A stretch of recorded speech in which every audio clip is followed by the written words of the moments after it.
to discuss the part 3rd of chapter 1, that is matter in our surrounding, class 9 science. I already discussed part 2nd and part 1. I already uploaded them. You must watch them. Now come to the point. I am going to discuss what is how matter change their state. इसमें हम लोग क्या discuss कर रहे हैं कि matter कैसे अपनी स्टेट चेंज कर रही हैं और करती हैं तो कर सकती हैं क्या. Can matter change it's state, क्या मैटर अपनी स्टेट चेंज कर सकती हैं और कैसे करती हैं.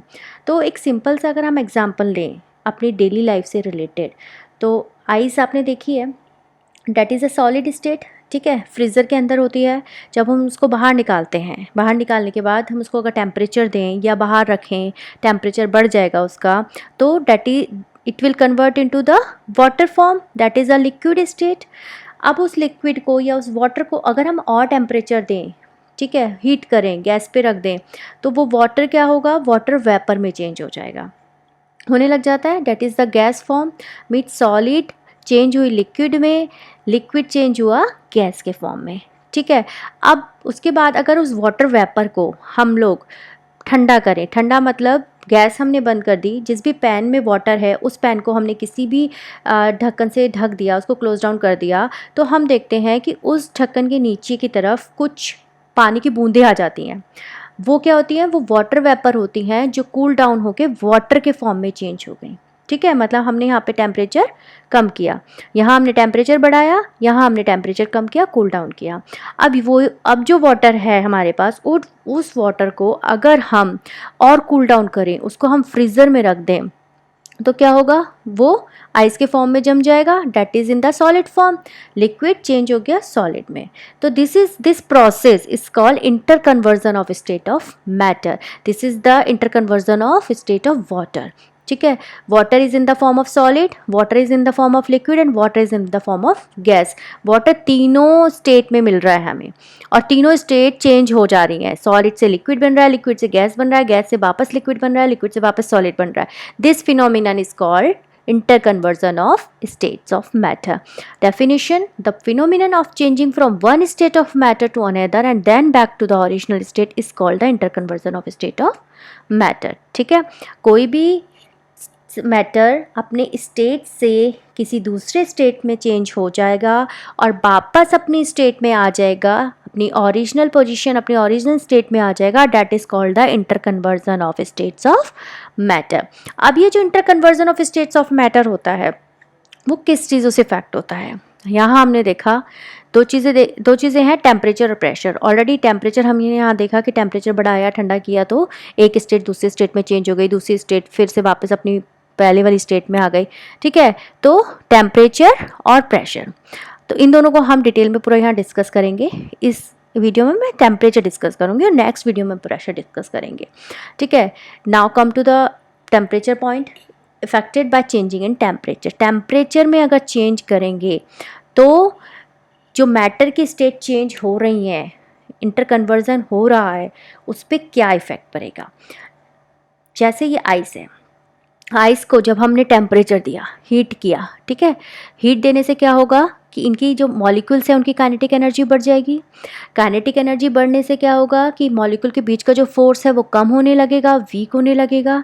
ठीक है, वीक होने से क्या होगा कि उनके बीच का डिस्टेंस बढ़ने लगेगा और वो एक स्टेट से दूसरी स्टेट में आ जाएंगे, सॉलिड से लिक्विड में आ गए. ठीक है, सेम यहाँ पे लिक्विड को हमने हीट दिया, हीट देने से क्या होगा कि इनकी काइनेटिक एनर्जी और बढ़ने लगेगी, बहुत तेज मूवमेंट होने लगेगा, इंटरमॉलिकुलर फोर्स कम होने लगेगा, वीक हो जाएगा, टूटने लगेगा और ये दूर दूर होने लगेंगे और ये गैस स्टेट में आ जाएंगे. ठीक है, तो जब टेम्परेचर देते हैं, टेम्परेचर बढ़ाते हैं, तो काइनेटिक एनर्जी बढ़ती है मॉलिक्यूल्स की, उनके बीच का फोर्स कम हो जाता है और उनके बीच के पार्टिकल्स के बीच का जो डिस्टेंस है वो बढ़ जाता है.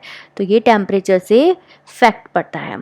जब सॉलिड को हमने मेल्ट किया तो लिक्विड में चेंज हुआ, solid melt into the liquid, change हो जाएगा, एक स्टेट से दूसरे स्टेट में चेंज हो जाएगा जब हमने उसको टेम्परेचर दिया. ठीक है, सॉलिड के पार्टिकल्स की काइनेटिक एनर्जी बढ़ी, फोर्स ऑफ अट्रैक्शन कम हुआ, टूटने लगे, दूर दूर होने लगे, डिस्टेंस बढ़ गया और वो एक स्टेट से दूसरे स्टेट में चेंज हो गया. अब now next what is melting point. अब मेल्टिंग पॉइंट क्या होता है, कोई भी सॉलिड कोई भी सॉलिड जब मेल्ट होना स्टार्ट करता है तो थर्मोमीटर में एक टेम्परेचर आता है, that temperature is called melting point. ठीक है, इसको इस तरह से समझो। कोई भी सॉलिड जब मेल्ट होना स्टार्ट करता है तो थर्मामीटर में एक टेम्परेचर आता है, जहाँ पे थर्मामीटर का टेम्परेचर आके स्टेबल हो जाता है, उसके बाद वो इंक्रीज़ नहीं होता, date is the melting point of the solid. यहाँ हमने आइस को लिया हुआ है। ठीक है, आइस का एग्जाम्पल लिया है, आगे बताती हूँ अभी। The temperature at which a solid melts to become a liquid at the atmospheric pressure. Atmospheric pressure क्यों लिया है कि हमने कोई भी प्रेशर जो है वो बाहर से अप्लाई नहीं किया है, कोई प्रेशर अप्लाई नहीं कर रहे हैं, और जो प्रेशर एटमॉस्फेयर का है वही प्रेशर रहेगा, आर्टिफिशियल कोई प्रेशर नहीं है, कोई लैब में जाके कोई प्रेशर अप्लाई नहीं हो रहा है, और उस पर जो सॉलिड मेल्ट हो रहा है लिक्विड में चेंज हो रहा है। ठीक है, that is the temperature is called melting point. Solid जब लिक्विड में चेंज होता है that process is called fusion. दो चीज़ें समझ में आ गई, मेल्टिंग पॉइंट और फ्यूजन। सॉलिड लिक्विड में चेंज हो रहा है, that is the fusion, process is fusion, और जिस टेम्परेचर पे चेंज हो रहा है that temperature is melting point. ठीक है, fusion the process of melting the state of solid into liquid is called fusion. अब क्या होता है, जैसे आइस है, आइस को हमने गर्म किया। ठीक है, गर्म करने के बाद जब ये आइस क्या होगी, मेल्ट होना स्टार्ट होगी। जब आइस के मॉलिक्यूल्स जो हैं वो मेल्ट होना स्टार्ट हुए, पहले माना कि आइस का टेम्परेचर, जब हमने आइस में थर्मोमीटर को रखा था तो उसका टेम्परेचर माना 10 डिग्री सेंटीग्रेड था। जब हमने इसको टेम्परेचर दिया, हीट दी, तो वो मॉलिक्यूल्स हीट लेके मॉलिक्यूल्स क्या करेंगे, मूवमेंट स्टार्ट करेंगे और मेल्ट होना स्टार्ट होंगे। जब वो मेल्ट होना स्टार्ट होंगे तो ये जहाँ से टेम्परेचर इंक्रीज़ होते होते एक स्टेज पे आ जाएगा जब मॉलिक्यूल्स मेल्ट होना स्टार्ट हो गए। ठीक है, तो वो जो पॉइंट है जहाँ पे आइस मेल्ट होना स्टार्ट हुआ, लिक्विड में चेंज होना स्टार्ट हुआ, that point is melting point. Ice का मेल्टिंग पॉइंट 0 डिग्री सेल्सियस होता है। ठीक है, 0 डिग्री सेल्सियस पे आके ये स्टेबल हो जाएगा, इसके बाद इंक्रीज़ नहीं होगा, राइज नहीं होगा टेम्परेचर में। ठीक है, समझ में आ गया। अलग अलग मॉलिक्यूल्स का, अलग अलग सॉलिड्स का मेल्टिंग पॉइंट अलग अलग होता है। आइस का मेल्टिंग पॉइंट 0 डिग्री सेल्सियस होता है, डायमंड का मेल्टिंग पॉइंट बहुत ज़्यादा होता है। ये मेल्टिंग पॉइंट डिपेंड करता है कि जो मॉलिक्यूल्स हैं उनके बीच में फोर्स ऑफ अट्रैक्शन कितना ज़्यादा स्ट्रॉन्ग है। ज़्यादा फोर्स ऑफ अट्रैक्शन होता है, ज़्यादा टेम्परेचर देना पड़ता है, ज़्यादा टाइम लगता है उसको मेल्ट होने में, तो राइज होने में टेम्परेचर को भी ज़्यादा टाइम लगता है, मेल्टिंग पॉइंट आने में टाइम लगता है। ठीक है, कम वीक होता है उनका फोर्स ऑफ अट्रैक्शन, तो कम टेम्परेचर पे ही मेल्टिंग पॉइंट मिल जाता है हमें। समझ में आ गया। तो depends on the force, how strong is the force of attraction between the particles, it's depend on the force of attraction, melting point. First thing clear हो गई, मेल्टिंग पॉइंट, फ्यूज़न क्लियर। अब उसके बाद एक चीज़ आती है लेटेंट हीट। लेटेंट हीट क्या होती है, अब ये जो मॉलिक्यूल्स हैं हमने इनको हीट दी, हीट देने के बाद क्या हुआ, ये आइस के मॉलिक्यूल्स हैं, आइस के मॉलिक्यूल्स को हीट दी, ये मेल्ट होना स्टार्ट हुए, मेल्टिंग पॉइंट आ गया 0 डिग्री सेल्सियस। ठीक है, इस पॉइंट पे आइस मेल्ट होना स्टार्ट हो रही है। इसके बाद भी हम और हीट दे रहे हैं, आइस मेल्ट हो रही है, और हीट दे रहे हैं, आइस मेल्ट हो रही है, लेकिन जो टेम्परेचर है उसमें कोई भी राइज नहीं हो रहा है, थर्मामीटर में टेम्परेचर इंक्रीज नहीं हो रहा है। तो जब हम भाई हीट तो दे रहे हैं तो टेम्परेचर कहाँ चला गया, where does this energy goes, heat energy goes. तो क्या होता है, इसको मैं और अच्छे से बताती हूँ। ये मॉलिक्यूल्स होते हैं, किसी भी स्टेट मैटर के ये पार्टिकल्स हैं, सॉलिड के माना। ठीक है, इनको जब हमने हीट दी, यहाँ पे हमने आइस को हीट दी, तो स्टार्टिंग में क्या होगा, ये मॉलिक्यूल्स, जो पार्टिकल्स होते हैं, ये हीट एब्जॉर्व करते हैं और वाइब्रेशन करना स्टार्ट करते हैं, वाइब्रेट होंगे। ठीक है, मूवमेंट धीरे धीरे शुरू होगा। उसके बाद जब हमने इनको और हीट दी तो इनका वाइब्रेशन और तेज़ी से हो जाएगा, और तेज़ी से। ठीक है, बहुत तेज़ी से। एक टाइम ऐसा आएगा जब इनका vibration at the maximum rate पर होगा, उसके बाद ही इनके अंदर और वाइब्रेशन नहीं होगा। That point is called melting point. अब ये पूरी तरह वाइब्रेट कर रहे हैं, अब बस अब ये मेल्ट होना चाहते हैं, अब ये टूटना चाहते हैं। ठीक है। इस टाइम क्या होगा, जब ये पूरी तरह मूवमेंट करेंगे, वाइब्रेट हो रहे होंगे, तो अब ये क्या चाहेंगे कि हमें फ्री छोड़ो, हमें फ्री करो। फ्री करने के लिए क्या करना है, इनके बीच का जो बॉन्ड है वो तोड़ना पड़ेगा, वो कम करना पड़ेगा, वीक करना पड़ेगा। इस फोर्स को वीक करने के लिए एनर्जी चाहिए, तो वो एनर्जी कहाँ से आएगी, वो एनर्जी यहाँ से आती है। जो एनर्जी हीट हम यहाँ से दे रहे हैं, वो हीट जो है वो मॉलिक्यूल्स के बीच का जो फोर्स है, पार्टिकल्स के बीच का जो फोर्स है, उसको तोड़ने में काम आने लग जाती है। ठीक है, वो तोड़ने में काम आने लग जाती है, एब्जॉर्ब नहीं हो रही है पार्टिकल्स के द्वारा, तो और वो तोड़ने में काम आ रही है। इसलिए क्यों टेम्परेचर जो है वो राइज़ नहीं होता है, थर्मामीटर में हमें वो टेम्परेचर नहीं दिख रहा है। जो हीट हम यहाँ से दे रहे हैं वो यहाँ से टेम्परेचर में इंक्रीमेंट नहीं दिख रहा है। तो क्योंकि यहाँ पे इंक्रीमेंट नहीं दिख रहा है और हीट भी दी जा रही है, तो हीट कहाँ गायब हो गई, छुप गई जाके मॉलिक्यूल्स के, पार्टिकल्स के फोर्स को तोड़ने के भी काम आ रही है, छुप गई इनके बीच में जाके। ठीक है, इसलिए क्योंकि ये छुप गई, लेटेंट मतलब हिडन, छुपा हुआ, छुपी हुई हीट है जो दिख नहीं रही है, टेम्परेचर में उसका कोई इंक्रीमेंट नहीं दिख रहा है, राइज नहीं दिख रहा है, that is called the latent heat, the hidden heat which breaks the force of attraction between the molecules. ठीक है, मॉलिक्यूल्स के बीच में जो फोर्स ऑफ अट्रैक्शन होता है उसको तोड़ने के काम आती है। जब ये फोर्स ऑफ अट्रैक्शन वीक होगा तभी तो ये मॉलिक्यूल एक स्टेट से दूसरी स्टेट में चेंज होंगे, सॉलिड से लिक्विड में आएंगे, क्योंकि सॉलिड के पार्टिकल्स के बीच में फोर्स ऑफ अट्रैक्शन बहुत ज़्यादा होता है, लिक्विड में उससे थोड़ा सा कम होता है कि उसको बल्क में बना के रखता है लेकिन शेप नहीं बना के रखता। पढ़ा चुकी हूँ ऑलरेडी, मैं आपको ये बात बता चुकी हूँ। इतना फोर्स ऑफ अट्रैक्शन करने के लिए, इस स्टेज में आने के लिए, स्टेट में आने के लिए, लिक्विड में आने के लिए सॉलिड को इतना फोर्स कम करना पड़ेगा। ठीक है, तो उसको तोड़ना कम करना पड़ेगा, तो उसके लिए एनर्जी चाहिए। वो एनर्जी कहाँ से आई, लेटेंट हीट के फॉर्म में। और ये क्योंकि ये प्रोसेस है फ्यूज़न का, सॉलिड से लिक्विड बनना इज कॉल्ड फ्यूज़न। ठीक है, सॉलिड से लिक्विड बनना is called fusion, this process is of fusion, इसलिए इसको बोलेंगे लेटेंट हीट ऑफ फ्यूज़न। मतलब जो फ्यूज़न के प्रोसेस में जितनी हीट एनर्जी काम में आ रही है, जितनी ही लेटेंट हीट काम में आ रही है, that is the latent heat of fusion. अब इसकी प्रॉपर डेफिनेशन देखेंगे तो amount of heat energy that is required to change 1 kilogram of solid into liquid at atmospheric pressure at its melting point. ठीक है, मतलब एक डेफिनेशन देखो, 1 kilogram solid को लिक्विड में चेंज करने के लिए एटमॉस्फेरिक प्रेशर पर जितनी हीट की ज़रूरत होती है, लेटेंट हीट की ज़रूरत होती है, that is latent heat of fusion. You get my point. अब उसके बाद क्या हुआ, ये हो गया। इस सेम उसी तरह से सेम होता है बॉइलिंग पॉइंट। बॉइलिंग पॉइंट क्या होता है, जो लिक्विड है, ठीक है, लिक्विड को बॉईल करने में, जब हम बॉईल करते हैं, उसको टेम्परेचर दे रहे हैं, तो जब वो बॉईल करना स्टार्ट होता है, वो जो पॉइंट होता है, वो जो टेम्परेचर होता है, that is boiling point. This is 100 degree Celsius. ठीक है, वाटर का बॉइलिंग पॉइंट होता है 100 डिग्री सेल्सियस। यहाँ पे ये आइस है, आइस को हीट दिया, हीट देने के बाद ये 0 डिग्री सेल्सियस पे अटका हुआ है। कब तक अटकेगा, कब तक रहेगा ये मेल्टिंग पॉइंट, जब तक सारी आइस लिक्विड में चेंज नहीं हो जाती। जब ये सारी आइस लिक्विड में चेंज हो जाएगी और उसको हम और हीट देंगे, then it will get increase और ये राइज होगा और ये 100 डिग्री सेल्सियस पे पहुंच जाएगा, क्योंकि वो मेल्ट हो चुका है। Now it's going to boil. ठीक है, अब ये वाटर 100 डिग्री सेल्सियस पे पहुंच जाएगा, इसका बॉइलिंग पॉइंट है। अब ये वेपर में बनना स्टार्ट होगा। ठीक है, अब यहाँ पे भी सेम प्रोसेस होता है। ये समझ में आया, boiling point liquid get start to become vapour. This sign is temperature sign, जब हम उसको टेम्परेचर दे रहे हैं। ठीक है, अब क्या होता है कि एक चीज़ आती है, जैसे लेटेंट हीट ऑफ फ्यूजन पढ़ा, वैसे ही लेटेंट हीट ऑफ वेपोराइजेशन। वो क्या होता है, 100 डिग्री सेल्सियस पे आने के बाद जब हम इसको और हीट दे रहे हैं, तो सेम वही टेम्परेचर में राइज नहीं दिखा रहा है, लेकिन हीट दी जा रही है। तो वो हीट कहाँ जा रही है, वो हीट जा रही है लेटेंट हीट ऑफ वेपोराइजेशन के फॉर्म में, हिडन फॉर्म में। मतलब मॉलिक्यूल्स के बीच के वो वीक फोर्सेस हैं, उनको तोड़ने के काम में। क्योंकि लिक्विड स्टेट से गैस स्टेट में आने के लिए मॉलिक्यूल्स के बीच का जो फोर्स है वो बिल्कुल ख़त्म हो जाएगा।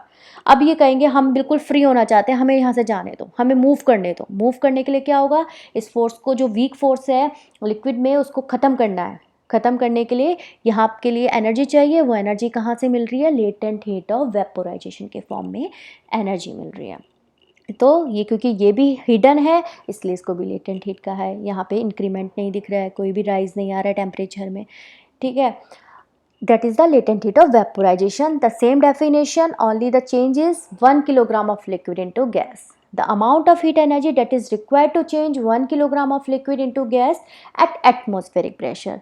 Latent heat of fusion में 1 kilogram of solid into liquid, यहाँ पे vaporization हो रहा है, boil हो रहा है, तो 1 kilogram of liquid into gas, that is called vaporization. ठीक है. अब boiling is a bulk phenomenon, एक ये लाइन दे रखी है आपके बुक में, इसका मतलब क्या है, बॉइलिंग के प्रोसेस में क्या होता है, बल्क में हो रहा है सारा कुछ, क्योंकि सारे जो मॉलिक्यूल्स हैं, पार्टिकल्स हैं, वो एक साथ इन्वॉल्व हो रहे हैं प्रोसेस में. ऐसा नहीं है कि मैंने नीचे हीट दी तो नीचे जो वाटर के मॉलिक्यूल्स है सिर्फ वो ही पार्टिसिपेट कर रहे हैं, वही बॉयल हो रहे हैं. ऐसा तो नहीं होता है. सारे मॉलिक्यूल्स एक साथ बॉयल होना स्टार्ट होते हैं, तो जब नीचे वाले मॉलिक्यूल्स के एनर्जी आती है वो ऊपर चले जाते हैं, ऊपर वाले नीचे आते हैं, इस तरह से मूवमेंट होता है.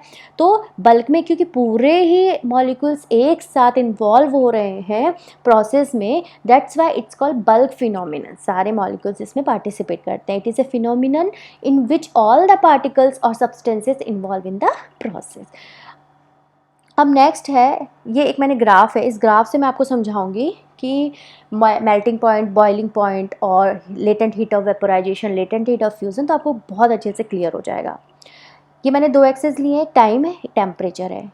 ये माना -10 डिग्री सेल्सियस पे ये आइस, यहाँ पे ये आइस हमने ली, आइस में थर्मामीटर रखा, ये हमने जो यहाँ पे प्रोसेस किया था आइस में थर्मामीटर रखा, तब माना इसका जो टेम्परेचर है -10 डिग्री सेल्सियस है. अब क्या हो रहा है, जैसे जैसे हम उसको हीट दे रहे हैं, मॉलिक्यूल्स ने हीट गेन कर रहे हैं, टेम्परेचर बढ़ रहा है, बढ़ने के बाद 0 डिग्री सेल्सियस पे आ गया. 0 degree Celsius is the melting point of ice. हम यहाँ देख चुके हैं already, it's a melting point of ice. 0 degree Celsius पे आ गया. इसके बाद भी हम और हीट दे रहे हैं, यहाँ पे हीट दे रहे हैं ना, तो ये हीट कहाँ जा रही है, लेटेंट हीट ऑफ फ्यूज़न के फॉर्म में. इनके बीच के मॉलिक्यूल्स, यहाँ पे मॉलिक्यूल्स यहाँ पे जो है मॉलिक्यूल्स वो वाइब्रेट करना स्टार्ट हो गए. अब यहाँ पे जो हीट दे रहे हैं वो मॉलिक्यूल्स के बीच के फोर्स को तोड़ने के काम आ रही है. टेम्परेचर में कुछ भी इंक्रीमेंट नहीं हो रहा है, तो और ये यहाँ पे मॉलिक्यूल्स को हीट दी जा रही है, तो लेटेंट हीट ऑफ फ्यूज़न के फॉर्म में. इस स्टेज पर आकर, सी पॉइंट पर आकर, गैस के सॉलिड के सारे मॉलिक्यूल्स लिक्विड में कन्वर्ट हो गए. अब ये पूरा लिक्विड बन गया. Now it's become water. It's solid gas, it's solid ice, now it's become water. अब इस वाटर को अगर हम और टेम्परेचर दें, यहाँ पे आ गया ना, ये वाटर बन गया. अब इस वाटर को हमने और टेम्परेचर दिया. जब हमने इसको और टेम्परेचर दिया तो इसकी जो थर्मामीटर हमने डाला हुआ है उसमें इंक्रीमेंट होगा, राइज हो रहा है. मॉलिक्यूल्स ने यहाँ पे राइज हुआ और टेम्परेचर आके रुक गया 100 डिग्री सेल्सियस पे. ठीक है, ये 100 degree Celsius is the boiling point of this water. यहाँ पे जब हमने मॉलिक्यूल्स को हीट दी तो वो हीट उसके वाइब्रेशन में काम आ रही है. अब इसके बाद जो हीट देंगे वो हीट है लेटेंट हीट ऑफ वेपोराइजेशन के फॉर्म में, जो इनके बीच के पार्टिकल्स के बीच के फोर्स को तोड़ने में काम आएगी. यहाँ से लेके यहाँ तक, ई पॉइंट तक, डी से ई पॉइंट तक, डी पर लिक्विड है. यहाँ पे जब हीट देंगे इनके बीच का फोर्स टूटेगा, मॉलिक्यूल्स फ्री होने के बाद ये गैस स्टेट में चेंज हो जाएंगे, डेट इज़ ई पॉइंट. यहाँ पे लिक्विड स्टेट है, यहाँ पर आते आते सारे मॉलिक्यूल्स गैस फॉर्म में, वेपर के फॉर्म में चेंज हो गए, date is the E point. Liquid ने अपनी स्टेट चेंज कर ली, गैस में आ गया. यहाँ पे सॉलिड ने अपनी स्टेट चेंज कर ली, लिक्विड में आ गया. ठीक है, और जब तक ये पूरा वेपर में चेंज नहीं हो रहा, पूरा वेपर में चेंज होगा, तब तक इसका बॉइलिंग पॉइंट 100 डिग्री सेल्सियस ही रहेगा. Clear it. ठीक है, तो this is the graph representation. अब उसके बाद आता है next, inter conversion of 3 state. ये डायग्राम है, it's very important diagram, very easy diagram. So many times this ask in to your exam. ठीक है, यहाँ पे क्या है, सॉलिड लिक्विड में चेंज हो रहा है, इस प्रोसेस को बोलते हैं फ्यूज़न. लिक्विड सॉलिड में चेंज हो रहा है, इस प्रोसेस को बोलते हैं solidification. You have to learn it. पढ़ चुके हम सारा कुछ. सॉलिड लिक्विड में चेंज हुआ से फ्यूज़न बोलते हैं, सॉलिड गैस में चेंज हुआ से सब्लिमेशन बोलते हैं, वो हम आगे पढ़ेंगे सब्लिमेशन का. ठीक है, सॉलिड गैस में चेंज होता है, उसे सब्लिमेशन कहते हैं. गैस सॉलिड में चेंज होता है, उसे डिपोजिशन कहते हैं. लिक्विड वेपर में चेंज होता है, वेपोराइजेशन कहते हैं. गैस लिक्विड में चेंज होता है, कंडेंसेशन बोलते हैं. ठीक है, ये diagram you have to learn it because it's very important diagram. यहाँ पे हम सब्लिमेशन डिपोजिशन आगे पढ़ेंगे मेरे नेक्स्ट वीडियो में। ओके, अब उसके बाद क्या होता है, एक क्वेश्चन पूछा जाता है, इट्स वेरी इंपॉर्टेंट क्वेश्चन, कि स्टीम ज़्यादा गर्म क्यों होती है rather than the water at the same temperature. Why particle of steam water vapour have more energy than the water at the same temperature. क्यों? क्योंकि ये वाटर है, 100 डिग्री सेल्सियस इसका टेम्परेचर है, सेम ये स्ट्रीम है, इसका भी टेम्परेचर 100 डिग्री सेल्सियस है, लेकिन जब हमने वाटर को हीट दी तो वो हीट लेटेंट हीट के फॉर्म में एब्जॉर्व करता है, लेटेंट हीट ऑफ वेपोराइजेशन के फॉर्म में एब्जॉर्व करता है और स्टीम में चेंज होता है। मतलब वाटर के मॉलिक्यूल्स ने जब एक्स्ट्रा एनर्जी गेन करी और स्टीम में चेंज हुआ, तो स्टीम के पास एक्स्ट्रा एनर्जी है in the form of latent heat of vaporisation, इसलिए वो ज़्यादा गर्म होते हैं। ये चीज़ हम यहाँ पे देख चुके हैं ना कि 100 डिग्री सेल्सियस होता है, फिर हम इसको और गर्म करते हैं और गर्म करते हैं तो ये वेपर में चेंज होने लगता है, लेकिन इसका टेम्परेचर नहीं बढ़ता है। तो इसके पास तो एक्स्ट्रा एनर्जी चली गई ना वेपर के पास, तो कि भाई हमने हीट दी, वो हीट कहाँ गई, मॉलिक्यूल्स के बॉन्ड को तोड़ने के, और वो उसके साथ साथ भी, इसके साथ भी, इसके पास भी है। ठीक है, यहाँ पे हीट के पास एनर्जी है, एक्स्ट्रा एनर्जी यहाँ पे मिल रही है इसको। ठीक है, तो इसलिए जो स्टीम होते हैं वो ज़्यादा गर्म होता है rather than water same temperature पे। और कूलिंग इफेक्ट किसका ज़्यादा होता है, वाटर का, क्योंकि वाटर के पास लेटेंट हीट ऑफ वेपोराइजेशन नहीं होता है। सेम यही क्वेश्चन पूछा जाता है कि सेम टेम्परेचर पे वाटर ज़्यादा गर्म होता है या फिर आइस ज़्यादा गर्म होती है। अगर हम 0 डिग्री सेल्सियस की बात करें तो वाटर जो है वो ज़्यादा गर्म होगा, क्योंकि वाटर में लेटेंट हीट ऑफ फ्यूज़न के फॉर्म में एक्स्ट्रा एनर्जी होती है। और कूलिंग इफेक्ट आइस का ज़्यादा होता है, क्योंकि उसमें लेटेंट हीट ऑफ फ्यूज़न के फॉर्म में एनर्जी नहीं होती है उसके मॉलिक्यूल्स के पास। समझ में आया? इसलिए स्टीम यहाँ पे अब हमें समझ में आया स्टीम ज़्यादा गर्म क्यों होती है, भाप से हमारा हाथ क्यों जल जाता है, क्योंकि the particles of the steam have absorbed extra energy in the form of latent heat of vaporisation. Thank you so much.